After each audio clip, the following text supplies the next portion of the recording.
అందరికీ నమస్కారం. Very good morning. మనం చేసేటటువంటి ప్రతి వీడియోని లైక్ చేసి వీలైనంత మందికి షేర్ చేస్తే ఆ రోతనాడు బూతు జ్యోతి పత్రికలను మనం ఖచ్చితంగా చెప్పు తీసుకుని కొట్టినట్టుగా మనం అందరికీ చేర్చినట్టు అవుతుంది.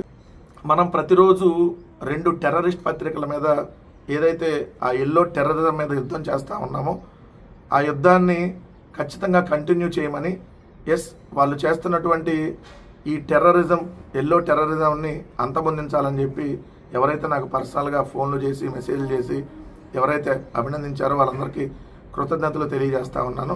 ప్రధానంగా చూస్తే నిన్న జరిగినటువంటి ఒక విషాదమైనటువంటి సంఘటన, 7 సింహాచలంలో భక్తులు ఈ ప్రభుత్వ నిర్లక్ష్యం వల్ల నాసిరకం గోడని నిర్మించడం వల్ల, అంటే ఒక మన కాలుతో తంతే పడిపోయేటటువంటి ఒక గోడ నిర్మించడం వల్ల ఆ గోడ మనుషుల మీద పడి 7 ఏదైతే చనిపోయారో దానికి సంబంధించినటువంటి వార్తని వాళ్ళు ఏ విధంగా కవర్ చేసుకుని వచ్చారో చూడండి.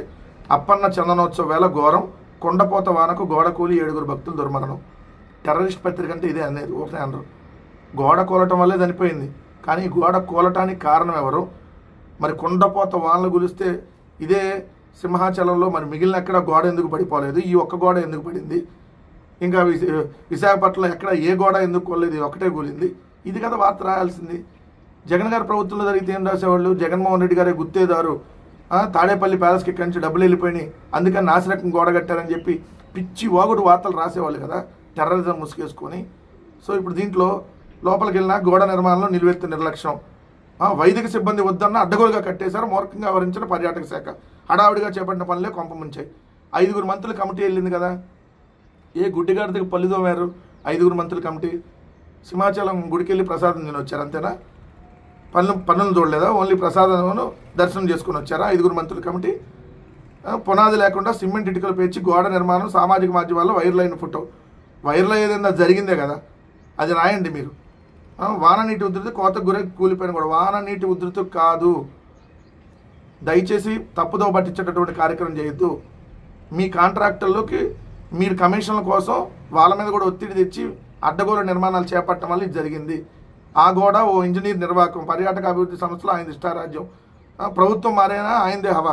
చెప్పండి, లేకపోతే జగన్మోహన్ రెడ్డి గారు బంధుమంత్రి చెప్పండి, లేకపోతే మీ బతుకులు చేయడా?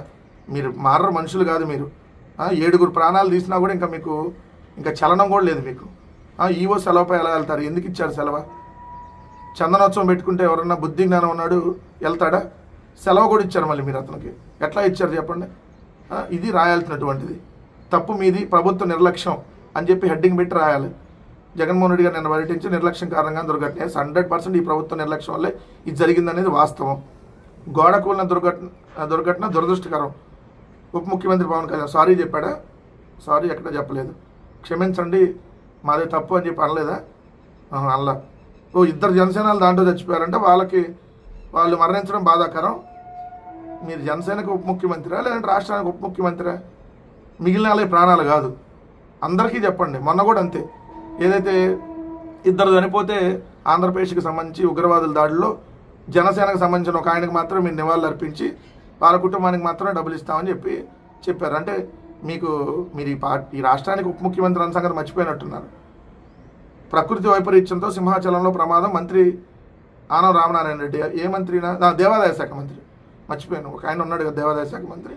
కానీ దేవాదాయ శాఖ మంత్రి చందనోత్సవం జరుగుతున్న బాడు, ఎక్కడ తొక్కిసలాట జరిగితే చనిపోయినా బాడు, గోడగోలు చనిపోయినా బాడు. ఇది దేవాలయాలకు సంబంధించి.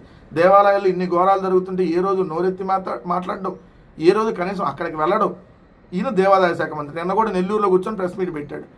నిన్న 7 చనిపోతే ముఖ్యమంత్రి బోలా, ఉప ముఖ్యమంత్రి బోలా, 2 పెళ్లిళ్ళలో బిజీగా ఉన్నారు. ఇక్కడ పెళ్లిళ్ళలోకి వెళ్ళి మొత్తం ఏకైకలో పక్కపక్కలతో బిజీగా ఉన్నారు. అట్లానే దేవాదాయ శాఖ మంత్రి బోలా. ఇది మనుషుల ప్రాణాలంటే వీళ్ళకి ఎలా లెక్కలేనితనంగా ఉన్నాయో. హోంమంత్రి అనిత చొరవ అభినందనీయం పవన్ కళ్యాణ్. ఇది ఇక పొగుడుకోండి ఒకరికొకరు, ఎంతకంటే ఇంకేం చేస్తారు? ఆ జ్యోతి పత్రికలో చందనోత్సవంలో పెను విషాదం, గోడ కూలి 7 భక్తులు మృతి, సింహగిరిపై నిర్లక్ష్యపు గోడ, హడావిడిగా నాసిరకం పనులు. ఖచ్చితంగా హడావిడిగా నాసిరకం పనులు. ఎందుకంటే ఎంత దారుణమైనటువంటి సంగతి అండి. 50 కోట్ల రూపాయలకి కాంట్రాక్ట్ ఇచ్చారంట. 50 కోట్ల రూపాయలకు మరి కాంట్రాక్ట్ ఇస్తే అంత నాసిరకం గోడ కట్టారనంటే నాకు తెలిసి అక్కడ 10 అడుగులు ఎత్తు 70 అడుగులు పొడవు కట్టడానికి 50 కోట్ల రూపాయలు కాదు.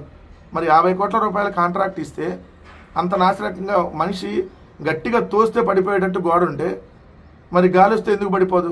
గట్టిగా ఇద్దరు మనుషులు తోస్తే పడిపోయేటట్టు ఉన్నటువంటి గోడ గాలి వస్తే పడిపోయింది కదా. అంత నాసిరకంగా కట్టి మనుషుల ప్రాణాలను తీశారు. వీళ్ళకి మనుషుల ప్రాణాలంటే లెక్కలేదని చెప్పి మరొకసారి నిరూపించుకున్నారు. ఎందుకంటే తెలుసు మీకు, గోదావరి పుష్కరాల్లో 29 మంది, ఒంటిమిట్టలో 4 చంపారు వాళ్ళ అధికారంలో ఉన్నప్పుడు. మళ్ళీ మొన్న తిరుపతిలో 6, ఈ రోజుకు చూస్తే సింహాచలంలో 7. దేవుడు దర్శనానికి వెళ్తే కూడా మనుషుల ప్రాణాలకి సేఫ్టీ లేకుండా పోయింది ఆంధ్రప్రదేశ్ రాష్ట్రంలో. బయటికి ఎక్కడికన్నా స్కూల్కి వెళ్తే తిరిగి వస్తారని పిల్లల గ్యారంటీ లేదు. బయటికి వెళ్తే ఎక్కడ ఎవడు కత్తి తీసుకొని పడుతాడో, ఎవడు నడు రోడ్డు మీద నడుకుతాడో తెలియనటువంటి పరిస్థితి ఆంధ్రప్రదేశ్లో ఉంది. తెలుగుదేశం వాళ్ళే నరికి చంపుతున్న రోజులు కూడా మనం చూసాం. ఆఖరికి గుడికి వెళ్ళినా సేఫ్గా వస్తామని గ్యారంటీ లేదు. గుడికి వెళ్తే కూడా ప్రాణాలు పోతున్నటువంటి పరిస్థితి ఆంధ్రప్రదేశ్లో నెలకొంది. అయినా 2 పత్రికలు మాత్రం ఏదో ఒకళ్ళ మీద నెట్టేసి, అధికారం మీద ఇంకోళ్ళ మీద నెట్టేసి పబ్బం గడుపుకుంటే చాలు అనేటటువంటి ప్రయత్నం చేస్తున్నారు. దేవాదాయ శాఖ మంత్రికి సిగ్గు శరం అనేది ఏమన్నా కొద్దిగా ఉంటే తక్షణం రాజీనామా చేయాలి. ఈ ఘటనకి బాధ్యులైనటువంటి 5 మంత్రులు ముక్కు నేలకు రాసి క్షమాపణ చెప్పి తప్పైపోయిందని చెప్పి వాళ్ళు భక్తులు ఎవరైతే చనిపోయారో ఆ భక్తుల కుటుంబాల దగ్గరికి వెళ్ళి పర్సనల్గా కూడా మీరు సాయం చేసి రావాలి. ఎందుకంటే 5 మంత్రులు కమిటీ చేస్తే ఏం చేశారా మీరు? 2000 మంది పోలీసులు బందోబస్తు పెట్టామని చెప్పి సిపి గారు చెప్పారు. ఏడున్నారు 2000 మంది? ఏ ఊర్లో పెట్టారండి బందోబస్తు? నిన్న ఒక్కరు లేరు అక్కడ. నిన్న జరిగిన సంఘటన జరిగినప్పుడు ఇది ఈ రాష్ట్రంలో జరుగుతున్నటువంటి దుర్మార్గమైనటువంటి పాలన. దాన్ని ఏదో విధంగా ప్రజలకు చేరనీయకుండా ఎవరో ఒకరి మీద నెట్టేటటువంటి కార్యక్రమం ఆ పత్రికలు చేస్తూ ఉన్నాయి. నిన్న కూడా మనం మాట్లాడుకున్నాం. ఆ 2 పత్రికల్లో 3 అంశాలు ప్రధానంగా ప్రతిరోజు ఉంటాయని. ఒకటి, చంద్రబాబు నాయుడు సొల్లు చెప్పేటటువంటిది, సంపద సృష్టించేస్తా, ఈ రాష్ట్రానికి 10 లక్షల కోట్ల పెట్టుబడులు వచ్చినాయి, లేదా జగన్మోహన్ రెడ్డి గారి మీద బురదలతో 14 లక్షల కోట్ల అప్పులు. ఈ రోజు రాస్తారు. ఇప్పుడు కూడా సిగ్గు ఎగ్గు వదిలేసి ప్రతిరోజు రాస్తూనే ఉంటారు. ఇది కామన్. ఇది ఒకటి కామన్గా ఉంటుంది. 2, చెప్పాను కదా, అపురూపం, అజరామం, అమరావతి, అదిగో అల్లదిగో అమరావతి, అసలు అమరావతి సుందరం, వంపులు తింపులు తిరుగుతున్నాయి అసలు. ఇది రాస్తారు మొత్తం అమరావతి చకచక అని. ఈ 2 కామన్. 3, ఈ 2 అన్నా కొంచెం తక్కువ రాస్తారు. జగన్మోహన్ రెడ్డి గారు మేము బురదలేదు మాత్రం కామన్గా ఉంటుంది. ఈ 3 ఖచ్చితంగా ఆ పేపర్లో లేకుండా వార్తుండదు. సేమ్ ఈరోజు కూడా ఆకాంక్షలు తీరేలా అమరావతి, అన్ని వర్గాలు గర్వంగా చెప్పుకునేలా రాజధాని నిర్మిస్తాం, పనుల పునఃప్రారంభ వేడుకలకు కూటమి శ్రేణులు కథలు రావాలి, మోడీ పర్యటనపై మంత్రులు, ఎంపీలు, ఎమ్మెల్యేలు, కార్యకర్తలతో టెలికాన్ఫరెన్స్. నిన్న 7 చనిపోతే చంద్రబాబు నాయుడు గారికి అక్కడికి వెళ్ళడానికి ఖాళీ లేదు. చాలా బిజీగా ఉన్నాడు. తెలుగుదేశం వాళ్ళందరితో మీటింగులు పెట్టి 5 లక్షల మందిని తరలించాలి కదా, ఆ కార్యక్రమంలో బిజీగా ఉండి దానికి సంబంధించి టెలికాన్ఫరెన్స్.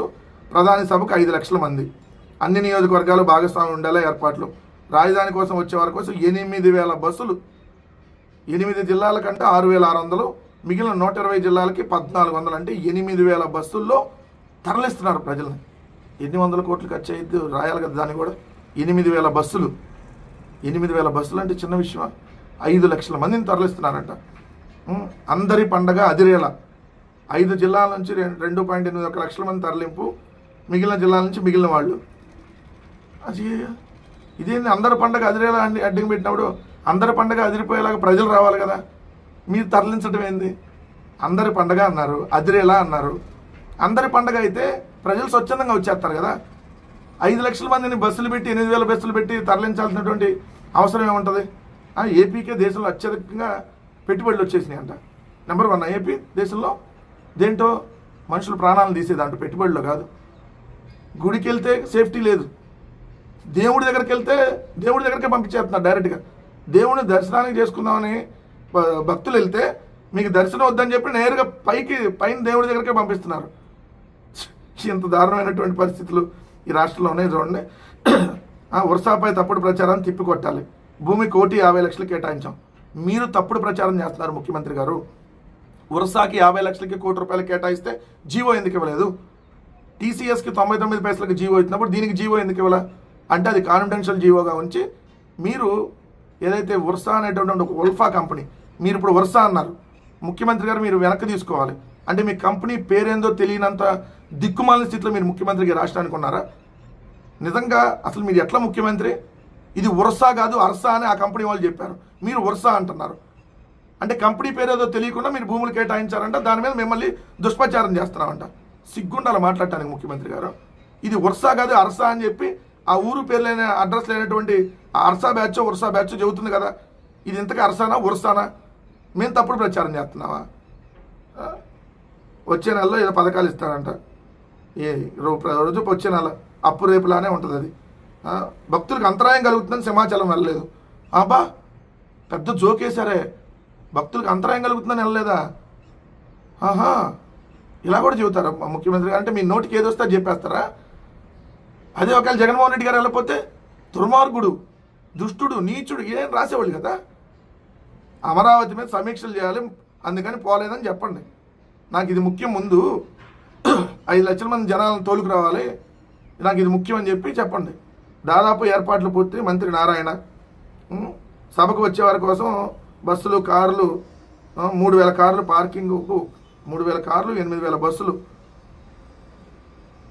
500 కోట్ల పైన కదా అవుతుంది. అతిథి దేవో భవ. విజయవాడలో హోటళ్ళన్నీ ఫుల్, ముందే బుక్ చేసిన ప్రభుత్వం. విజయవాడలో హోటల్ మొత్తం కూడా బుక్ చేశారంటే 500 కోట్లు దాటింది ఇప్పుడు మోడీ గారి పర్యటన ఖర్చు. విజయవాడలో హోటల్ గదులన్నీ ప్రభుత్వం బుక్ చేసిందంట. విజయవాడలో 20 పైగా 2 స్టార్ నుంచి 5 స్టార్ హోటళ్ళు ఉన్నాయి. ఒక్కో హోటల్లో 100 నుంచి 150 గదులు ఉన్నాయి. వాటన్నిటిని ముందే ప్రభుత్వం బుక్ చేసింది. అవి కాకుండా చిన్న హోటల్లో మరో 2000 వరకు గదులు ఉన్నాయి. వాటిని కింద స్థాయి సిబ్బంది కోసం రిజర్వ్ చేసి ఉంచుతున్నారు. ప్రధాని భద్రతా ఏర్పాట్ల కోసం పోలీసు, ఇతర ఉన్నతాధికారులు భారీగా తరలి వస్తున్నారు. పారిశ్రామికవేత్తలు, పెట్టుబడిదారులు, ప్రముఖులు హాజరు కానున్నారు. వీళ్ళందరి కోసం ప్రభుత్వం బుక్ చేసింది. ఇంకా విజయవాడ సరిపోతే గుంటూరు కూడా బుక్ చేయండి. ఇంకా 5 లక్షల మంది ఎందుకు, 50 లక్షల మందితో పెట్టేసి ఆంధ్రప్రదేశ్ రాష్ట్రంలో హోటళ్ళన్నీ ప్రభుత్వమే తీసేసుకొని దుబారా ఎలా చేయాలి అని అనడానికి మీ దగ్గర డబల్ త్రిబుల్ PhD చేయాలి, చేసుకోవచ్చు ఎవడన్నా. ఎంత దారుణం అసలు. వేల కోట్ల రూపాయల అప్పులు తీసుకుని వచ్చి ఇప్పుడు 1,55,000 కోట్ల అప్పు తెచ్చారు. రోజుకు 500 కోట్లు, నెలకు 15,500 కోట్లు అప్పు తీసుకొని వస్తా ఏం చేస్తున్నారంటే ఇదిగో చూడండి. జరగాలి మళ్ళీ మళ్ళీ శంకుస్థాపన, జరగాలి మళ్ళీ మళ్ళీ దుబారా, జరగాలి మళ్ళీ మళ్ళీ పెళ్లి టైపులో ఈరోజు మీరు చేస్తున్నటువంటి కార్యక్రమానికి పెట్టాలి 100 కోట్ల దుర్వినియోగం మళ్ళీ మళ్ళీ. ఇది ఆంధ్రప్రదేశ్లో జరుగుతుంది. ఎంత దారుణం. వేల కోట్ల రూపాయలు ఎలా తగలేస్తున్నారో చూడండి ప్రజల సంపదని. మంచి నీళ్ళలాగా ఖర్చు పెట్టేస్తూ ఉన్నారు, వాళ్ళకి సంబంధాలకు దోచిపెడుతున్నారు. ఇప్పుడు ఈ హోటల్ ముసుగులో కొంత మొత్తం ఇప్పుడు అమరావతి పేరుతో దాదాపుగా 100 కోట్లు దోచుకునే కార్యక్రమే ఉంటుంది వీళ్ళు ఖర్చు పెట్టే దాంట్లో ఖచ్చితంగా. ఎందుకంటే కాంట్రాక్టులకు అడ్డగోలుగా ఇచ్చేస్తారు కదా, మొబిలైజేషన్ అడ్వాన్సులు ఆల్రెడీ ఎంత ఇచ్చారో తెలియదు, లెక్కలేదు ఇప్పటివరకు. సో ఇది ఆంధ్రప్రదేశ్ రాష్ట్రంలో ఈరోజు ప్రధానంగా మనం చర్చించుకోవాల్సినటువంటి అంశాల్లో మేజర్గా ఈ 2 అంశాలు ఈరోజు ఉన్నాయి.